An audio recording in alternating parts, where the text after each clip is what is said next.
Si initialement nous serions tentés d'inscrire le livre de Zad al-Ma'ad dans le registre des ouvrages consacrés à la biographie prophétique, ce qui n'est pas faux en soi, néanmoins il faut garder certaine prudence pour la simple raison que dans cet ouvrage il n'y a pas que de la biographie prophétique au sens classique du terme.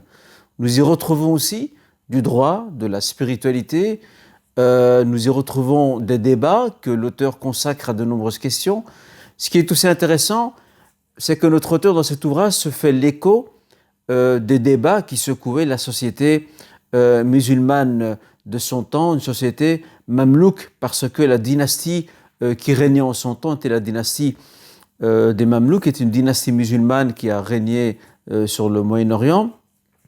Et notre auteur, tout naturellement, va se faire le témoin de son époque et du lieu dans lequel il a vécu.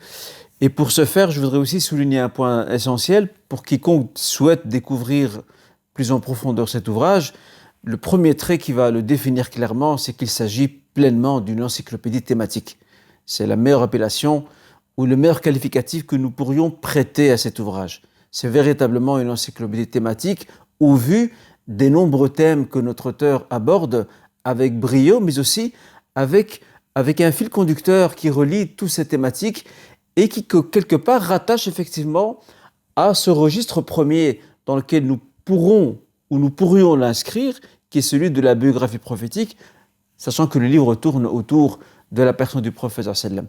Pour ce qui est du titre de l'ouvrage, Zad al-Ma'ad fi hadi khayr al-ibad.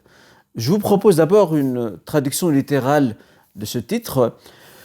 Cela signifie les provisions nécessaires pour l'au-delà que l'on retrouve ou qui se trouvent dans les enseignements du meilleur des serviteurs. Voici donc la traduction littérale du titre de l'ouvrage de l'imam Ibn al-Qayyim. Nous avons choisi et opté pour un sous-titre qui résume parfaitement la philosophie du livre, sa thématique ou ses thématiques et son contenu, et surtout l'objectif que s'est fixé son auteur. Mohammed, un modèle de réussite.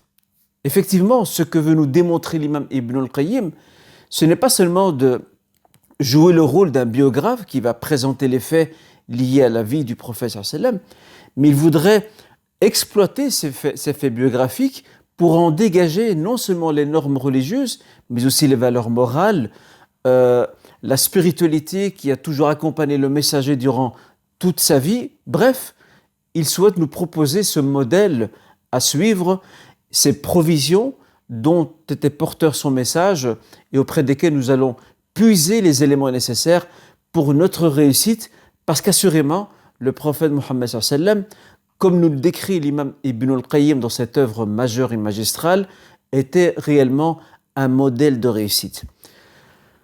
Ceci, ce que nous pourrons dire, Inch'Allah, et pouvons dire autour du livre, ou de la thématique plutôt traitée par notre auteur dans son ouvrage.